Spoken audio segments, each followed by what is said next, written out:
Hello friends, welcome to success Mantra. मैं हूं मोनिका गुली और आपके लिए डेली क्विज स्टार्ट करने जा रही हूं। अब वैसे भी लॉकडाउन लग चुका है और क्लासेस ऑफलाइन तो लगेंगी नहीं, तो आपको ऑनलाइन तैयारी की बहुत ज़्यादा ज़रूरत है। तो चलिए स्टार्ट करते हैं। इसमें आपके ज़्यादातर प्रीवियस ईयर्स के क्वेश्चंस मैं कवर करती हूँ। ये आपके HCS हरियाणा के जितने भी एग्जाम्स हैं सब में बहुत ज़्यादा इंपॉर्टेंट है। इसमें आपके सारे मिक्स क्वेश्चंस होंगे, हिंदी, इंग्लिश, वोकैब और करंट अफेयर्स तक कवर कराए जाएंगे। तो चलिए स्टार्ट करते हैं। सभी को 5 सेकंड का टाइम दिया जाएगा हमेशा की तरह, और सभी को उतने ही टाइम में नीचे आंसर देना है। ज़्यादा टाइम किसी को नहीं मिलेगा। अगर किसी को लगता है जल्दी हो रहा है तो आप वीडियो को पॉज कर सकते हैं। तो चलिए स्टार्ट करते हैं फर्स्ट क्वेश्चन से। ताशकंद समझौता कब संपन्न हुआ? ओनली 5 सेकंड्स यू हैव, जल्दी आंसर दीजिए। क्या इसका टाइम आपको मिल चुका है? तो इसका आंसर मैं दे देती हूँ आपको। इसका आंसर होगा 10 जनवरी 1966। 10 जनवरी 1966 को ताशकंद समझौता हुआ था। ये काफ़ी इंपॉर्टेंट है, डेट सभी को लर्न करनी है, और वैसे भी ये प्रीवियस ईयर के क्वेश्चन हैं। अंतिम पेशवा कौन था? आपको पता है पेशवा किस में होते थे? मराठा में। तो इन सभी में अंतिम पेशवा कौन था? दीजिए इसका answer. Option A, B, C या डी। क्या होगा इसका आंसर? बाजीराव द्वितीय। जो अंतिम पेशवा था वो बाजीराव द्वितीय था। चलिए नेक्स्ट। विट्ठल स्वामी मंदिर किसने बनवाया? तो ये भी क्वेश्चन काफ़ी ज़्यादा इंपॉर्टेंट है। बताइए विट्ठल स्वामी मंदिर किसने बनवाया? एक तो ये साउथ की तरफ है, ये भी आपको पता होना चाहिए। राजाओं के नाम देखकर आप समझ ही गए होंगे। तो क्या होगा इसका आंसर? कृष्णदेव राय। कृष्णदेव राय ने विट्ठल स्वामी मंदिर बनवाया। जितने भी मंदिर हैं पॉपुलर हैं, सभी का आपको पता होना चाहिए कौन सा किसने बनवाया। वैसे मैं क्विज में डेली डाल ही दूंगी। अभी आपको नीचे कमेंट बॉक्स में ये बताना कि जो कृष्णदेव राय थे जिन्होंने विट्ठल स्वामी मंदिर बनवाया, वो किस वंश से संबंधित थे। कमेंट बॉक्स में सभी स्टूडेंट्स बताएंगे। ये भी क्वेश्चन काफ़ी ज़्यादा इंपॉर्टेंट है। चलिए नेक्स्ट। लार्जेस्ट नदी मुख किस नदी का है?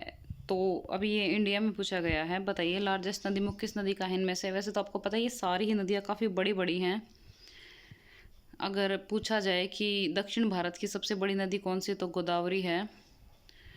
सबसे अगर चौड़ी नदी पूछी जाए तो वो ब्रह्मपुत्र है। फिलहाल इसका आंसर क्या होगा? हुगली। लार्जेस्ट नदी मुख किस नदी का है? हुगली। और हुगली कहाँ है? कोलकाता में है। और कोलकाता, ये पूछा जाए कि कोलकाता किस नदी के किनारे बसा हुआ है, तो उसका आंसर भी हुगली होगा। ये भी इंपॉर्टेंट है। जितने भी पॉइंट्स बोलती हूँ हर पॉइंट इंपॉर्टेंट होता है, सभी आपको ध्यान से सुनने हैं। चलिए नेक्स्ट। पहला राजीव गांधी खेल रत्न पुरस्कार किसे दिया गया? Very very important question, paper में कई बार रिपीट हो चुका है। तो क्या होगा इसका आंसर? विश्वनाथन आनंद। विश्वनाथन आनंद आपको पता है विश्व चेस चैंपियनशिप में ये चैंपियन रह चुके हैं। ओके। और पहला राजीव गांधी खेल रत्न पुरस्कार भी इन्हें ही दिया गया। अब देखिए राजीव गांधी खेल रत्न पुरस्कार राशि अब कितनी हो गई है, सबको पता होना चाहिए, बदल चुकी है। तो फिलहाल राजीव गांधी जो खेल रत्न पुरस्कार राशि है वो 25 लाख हो गई है। पहले 7.5 लाख थी और अब कितनी हो गई है? 25 लाख। सभी को पता होना चाहिए। और अर्जुन अवार्ड की राशि भी बदली गई है। पहले 5 लाख थी, अब 15 लाख हो गई है। ये भी सभी को पता होना चाहिए। चलिए नेक्स्ट। स्वर्ण मंदिर किस गुरु ने बनवाया? एक तो आपको सभी गुरु की सीक्वेंस याद होनी चाहिए। फर्स्ट गुरु कौन था, फर्स्ट से लेके 10th तक सभी गुरु पता होने चाहिए कौन सा है। तो इसका आंसर क्या होगा? स्वर्ण मंदिर किस गुरु ने बनवाया? Guru Arjun Dev. Option B is correct. और गुरु अर्जुन देव कौन से नंबर के गुरु थे, ये भी सभी को पता होना चाहिए। 5वें नंबर के। ओके। गुरु अर्जुन देव 5वें नंबर के गुरु थे और स्वर्ण मंदिर भी इन्होंने ही बनवाया था। चलिए नेक्स्ट। सद्भावना दिवस किस दिन मनाया जाता है? बताइए क्या होगा इसका आंसर? 11 जुलाई, 20 अगस्त, 15 जनवरी या 26 दिसंबर? Only 5 seconds you have.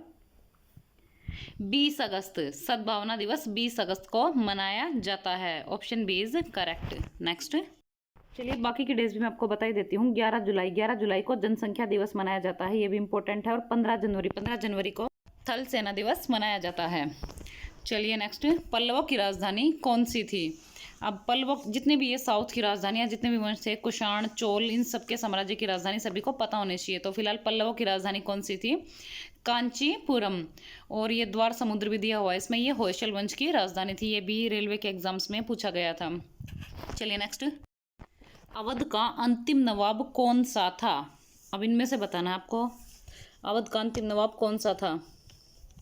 बहुत इंपॉर्टेंट क्वेश्चन है ये, पेपर में सारे क्वेश्चंस रिपीट हो चुके हैं। तो फिलहाल इसका आंसर क्या होगा?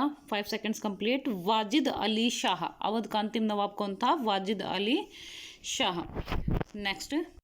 हिंदी भाषा का जन्म हुआ है। अब आपको पता है हिंदी भाषा के जन्म से क्षेत्रीय भाषा और इनमें काफ़ी चीज़ों से रिलेटेड क्वेश्चंस पेपर में पूछे जा रहे हैं, और ये भी प्रीवियस ईयर का ही क्वेश्चन है, इसलिए मैंने इंक्लूड किया है। तो अभी आपको हिंदी के भी सभी टाइप के क्वेश्चंस मिला करेंगे। स्पेशल हिंदी की वीडियोस भी आपकी स्टार्ट हो जाएंगी नेक्स्ट मंथ से। फिलहाल इसका आंसर क्या होगा? अपभ्रंश। हिंदी भाषा का जन्म किससे हुआ है? अपभ्रंश से। अपभ्रंश का मतलब क्या होता है? अपभ्रंश का मतलब बताएंगे स्टूडेंट्स मुझे कमेंट बॉक्स में, जिसको पता है कि अपभ्रंश कहाँ से आया है और क्या चीज़ है ये। ओके, चलिए नेक्स्ट। भारतवर्ष में हिंदी भाषा को आप किस वर्ग में रखेंगे? राजभाषा, राष्ट्रभाषा, तकनीकी भाषा, काव्य भाषा। ये क्वेश्चन बार बार पेपर में रिपीट हो चुका है, कई बार पूछा गया है, और स्टूडेंट्स को इसमें ज़्यादातर कन्फ्यूजन होती है राजभाषा और राष्ट्रभाषा को लेके। तो फिलहाल इसका आंसर क्या होगा? राजभाषा। ओके, हमारा जो भारतवर्ष है उसकी राष्ट्रभाषा कोई भी नहीं है, राजभाषा है सिर्फ, और वो हिंदी है। ओके, अगर राष्ट्रभाषा बोला जाए तो वो गलत होगा, सिर्फ राजभाषा हिंदी। नेक्स्ट है एक एक में कौन सी संधि है? अब बताइए, आपको पता है संधि, समास, अलंकार, ये सब पेपर में कितने ज़्यादा पूछे जाते हैं, वाच्य भी पूछे जाते हैं। जिन स्टूडेंट्स को अपनी हिंदी अच्छी करनी है, मैंने प्रीवियस जो वीडियोस डाल रखी हैं क्विज़ में, आपको प्लेलिस्ट में मिल जाएंगे क्विज़, वहाँ देखिए आपकी हिंदी के संधि और ये जो जितने भी टॉपिक्स हैं वो काफ़ी अच्छे से कवर हो जाएंगे। फिलहाल इसका आंसर क्या होगा? कौन सी संधि है इसमें? वृद्धि संधि। अब देखिए इसमें वृद्धि संधि है, लेकिन वृद्धि संधि क्यों है, रीज़न मैं आपको बता देती हूँ ताकि आपकी और भी कवर हो जाए।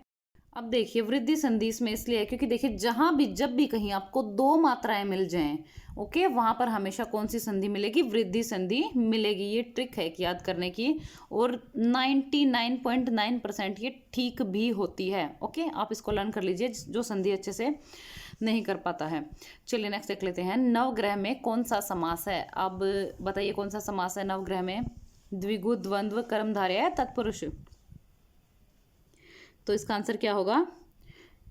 द्विगु। ओके, नवग्रह में द्विगु समास है। अब ध्यान से सुनिएगा, द्विगु समास कहाँ होता है? जब भी कहीं आपकी संख्या आ जाए, जैसे कि 1 2 3 4, मतलब कोई भी संख्या आ जाए, वहां पर हमेशा द्विगु समास होता है। अब देखिए नवग्रह यानी कि 9, 9 का मतलब क्या होता है? 9। तो संख्या आ गई, और संख्या आ गई तो ऑब्वियस कौन सा समास हो गया? द्विगु समास हो गया। तो संख्यावाची मतलब संख्या आ जाए मतलब द्विगु समास। नेक्स्ट, वसुंधरा का पर्यायवाची शब्द है। अब क्या होगा इसका आंसर? वसुंधरा का पर्यायवाची शब्द क्या है इनमें से? उर्वी, पृथ्वी, जगती है ये सभी? तो इसका आंसर क्या होगा? यह सभी। आपको पता है पर्यायवाची शब्द अब पूछे जाने लगे हैं, और थोड़े जो टिपिकल होते हैं वही पूछे जाते हैं, तो आपको याद रखना है उर्वी, पृथ्वी, जगती, वसुंधरा, ये सब पर्यायवाची शब्द हैं। चलिए नेक्स्ट देख लेते हैं, इस पर टाइम वेस्ट नहीं करते हैं। अगर किसी को लर्न करना है तो वीडियो को पॉज कर सकता है। सांसद आदर्श ग्राम योजना कब चलाई गई? Very very important question, paper में कई बार रिपीट हो चुका है ये। तो क्या होगा इसका आंसर? 11 अक्टूबर 2014। सांसद आदर्श ग्राम योजना 11 अक्टूबर 2014 को चलाएगी। डेट भी याद रखनी है सभी को, सिर्फ सन नहीं याद रखना, क्योंकि डेट में भी फेरबदल करके ये दे देते हैं। तो 11 अक्टूबर 2014। और किस लिए चलाई गई थी ये? ग्रामीण विकास से संबंधित थी। पूछा जा सकता है पेपर में किस चीज़ से संबंधित थी, याद रखना आपको, ग्रामीण विकास से संबंधित थी। नेक्स्ट, हरियाणा में नागदेव का मेला कहाँ आयोजित होता है? अब बताइए कहाँ आयोजित होता है इनमें से? ऑप्शन ए, बी, सी या डी? तो इसका आंसर क्या होगा? जींद। हरियाणा में नागदेव का मेला कहाँ आयोजित होता है? जींद में आयोजित होता है। नेक्स्ट, अब देखिए ये इंग्लिश की वोकैब है। पेपर स्टूडेंट्स अगर आप डेली की डेली ये 4 वोकैब भी लर्न करते हैं तो भी आपको बहुत सारी वोकैब लर्न हो जाएगी, खासकर प्रीवियस ईयर की, और इम्पोर्टेंट है, तो पेपर में आपकी वोकैब तो यहीं से कवर हो जाएगी। तो सभी की ड्यूटी ये है कि डेली की डेली आपको ये वोकैब लर्न करनी है, और डेली मैं इन वोकैब में से आपसे क्वेश्चन पूछा करूंगी। चलिए बताइए अब, what is the synonym of doleful? Option A mournful, B sober, C regretful, D cheerful. दीजिए answer, only 5 seconds. Option A is correct, mournful. अब देखिए मॉर्नफुल क्या होता है? दुखी, और डॉलफुल भी क्या होता है? दुखी। तो ये इसका क्या हो गया? सिनोनिम हो गया। चलिए बाकी के ऑप्शंस भी मैं आपको एक्सप्लेन कर देती हूँ। आप देखिए आपके जो बाकी की वोकैब होगी वो भी मैं आपको क्लियर किया करूंगी, ताकि आपके एक क्वेश्चन से ही 4 वोकैब लर्न हो जाए। अब देखिए सोबर क्या होता है? सोबर होता है सौम्य या शांत। रिग्रेटफुल क्या होता है? पछतावा करता हुआ। ओके, नेक्स्ट है चेयरफुल। चेयरफुल का सबको पता ही होगा, खुश। What is the antonym of ebullient? Option A mobile, B unenthusiastic, C rapid, D dubious. अब बताइए क्या होगा इसका answer? Only 5 seconds you have, जल्दी आंसर दीजिए। चलिए टाइम अप होता है। इसका आंसर क्या होगा? अनएंथुसियास्टिक। अब देखिए एब्यूलेंट क्या होता है? प्रफुल्लित, जोशीला या खोलता हुआ। अब इसका उल्टा क्या होगा? उत्साहहीन। ओके, जो उत्साहित ना हो। तो अनएंथुसियास्टिक क्या होता है? उत्साहहीन। एंथुसियास्टिक क्या होता है? जो उत्साह से भरा हुआ हो। और अनएंथुसियास्टिक क्या हो गया? उत्साहहीन। चलिए बाकी के ऑप्शंस देख लेते हैं। मोबाइल, मोबाइल क्या होता है? चलने योग्य। रैपिड, रैपिड क्या होता है? तीव्र। ओके, तेजी से। रैपिड सुना भी होगा आपने, रैपिडली चल रहा है। ड्यूवियस, अब देखिए ड्यूवियस क्या होता है? संदेहपूर्ण। Next, after independence Indian agriculture rose like a phoenix due to green revolution. अब ये ईडियम है। अब मैं आपको बता देती हूँ बाकी का सेंटेंस, और जो स्टार के अंदर होता है ये ईडियम होता है। अब बताइए क्या होगा इसका answer? With a new life, with a start, with royal gate, with vengeance. अब बताइए क्या होगा इसका answer? Option A, B, C या डी? दीजिए जल्दी से। तो इसका आंसर क्या होगा? With a new life, like a Phoenix, यानी कि विद ए न्यू लाइफ, नई लाइफ के साथ। अब बाकी के ऑप्शन देख लेते हैं। विद ए स्टार्ट का सभी को पता ही है। विद रॉयल जेट, अभी देखिए शाही चाल के साथ। ओके, शाही चाल के साथ। रॉयल का सब, रॉयल को देख के सबको समझ ही आ गया होगा शाही मतलब है। विद वेंजियंस, प्रतिशोध के साथ। अब देखिए वेंजियंस का मतलब क्या होता है? प्रतिशोध। आपको पता होना चाहिए सबका मीनिंग। ओके, मैं बाकी के ऑप्शंस भी आपके लिए इसलिए एक्सप्लेन कर रही हूँ ताकि आपकी वोकैब एक क्वेश्चन के साथ साथ आपको 4-5 वर्ड लर्न हो जाएं। तो आप भी ध्यान से कीजिएगा, डेली के डेली ये वोकैब आप सभी को लर्न करनी है। One word substitution, something that can be heard. Option A auditory, B audio visual, C audible, D audition. दीजिए आंसर।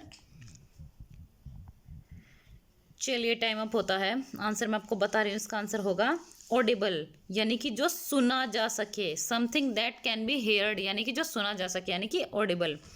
बाकी के ऑप्शंस देख लेते हैं। ऑडिटरी, अब देखिए ऑडिटरी क्या होता है? जो कानों तक पहुंचने की क्षमता रखे, वो होता है ऑडिटरी।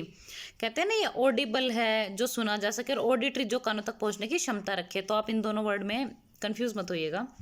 ऑडियो विजुअल, अब देखिए ऑडियो विजुअल क्या होता है? सुनने देखने योग्य। ओके, सुनने भी योग्य और जो देखने योग्य भी हो।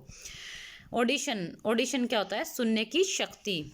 ओके, मतलब जैसे कि कहते हैं कि कोई बहरा हो गया, यानी कि ये ऑडिशन, यानी कि इसकी सुनने की शक्ति चली गई है, ऑडिशन। चलिए अब आज की हमारी वीडियो यहीं कंप्लीट होती है। अब ये आज का क्वेश्चन है जो आपके लिए है। देखिए डेली एक क्विज आपका रात को आएगा। टाइमिंग आप अपने हिसाब से कमेंट बॉक्स में मुझे बता सकते हैं कि आपको कौन सी टाइमिंग सूट करेगी। चलिए अभी, और अगर आपको कोई सुझाव हो वीडियो से रिलेटेड तो आप मुझे कमेंट बॉक्स में बता सकते हैं, कोई चेंज करना हो व्हाटएवर। अब देखिए ये आज का क्वेश्चन है जो आपके लिए, इसका आंसर आपको नीचे कमेंट बॉक्स में देना है। बहुत ज़्यादा इंपॉर्टेंट है ये। अंतर्राष्ट्रीय सौर गठबंधन के महानिदेशक के रूप में किसने पदभार ग्रहण किया? अब आपको बताना है कमेंट बॉक्स में इसका answer. Option A, B, C या डी? जो स्टूडेंट लाइव वीडियो देख रहे हैं वो तो इसका आंसर देंगे ही, बाद में भी सभी स्टूडेंट्स को इसका आंसर ऑफलाइन दे के जाना है। ओके, बहुत इंपॉर्टेंट है। एक तो ये जो अंतर्राष्ट्रीय सोलर अलायंस है ये हरियाणा में ही है, इसलिए भी क्वेश्चन बहुत ज़्यादा इंपॉर्टेंट है। उसके महानिदेशक भी पेपर में ज़रूर पूछे जाएंगे। तो क्या होगा इसका आंसर? सभी को कमेंट बॉक्स में देना है। और हाँ, मैंने हरियाणा के भी और साथ ही इंडिया जीके के भी और साथ ही एनिमल हस्बेंड्री सभी के प्रीवियस ईयर क्वेश्चंस कवर करा रखे हैं। प्लेलिस्ट में जाकर आप वो वीडियो चेक कर सकते हैं। और खासकर जो एनिमल हस्बेंड्री है वो कंप्लीट करा रखी है मैंने प्लेलिस्ट में, क्वेश्चंस की फॉर्म में। थोड़ी बहुत रहती है वो भी मैं आपकी कवर करा दूंगी। वैसे ऑलमोस्ट एनिमल हस्बेंड्री कवर हो चुके, तो जिसको भी प्रीवियस ईयर के क्वेश्चंस करने हैं वहाँ जाके देख सकता है। और हिंदी भी आपकी नेक्स्ट मंथ से टॉपिक वाइज स्टार्ट हो जाएगी, और जल्द ही आपकी इंडियन जीके भी और हरियाणा जीके भी, खासकर इंडियन जीके आपकी टॉपिक वाइज स्टार्ट होगी, जिसमें आपको क्वेश्चंस की फॉर्म में सारे टॉपिक कवर कराए जाएंगे ताकि आपके सारे के सारे क्वेश्चंस कवर हो चुके हैं। Okay, thank you, bye bye. And जिसने भी वीडियो को लाइक नहीं किया है प्लीज़ वीडियो को लाइक कर दीजिएगा, और साथ ही कमेंट बॉक्स में मुझे ज़रूर बताइएगा कि आपको वीडियो कैसी लगी। अगर आपके कमेंट्स अच्छे आते हैं तो हमें भी अच्छा लगता है, तो कमेंट करके ज़रूर जाइएगा, और साथ ही वीडियो को लाइक भी ज़रूर कीजिएगा। Okay, bye bye, thank you, like share and subscribe, thank you.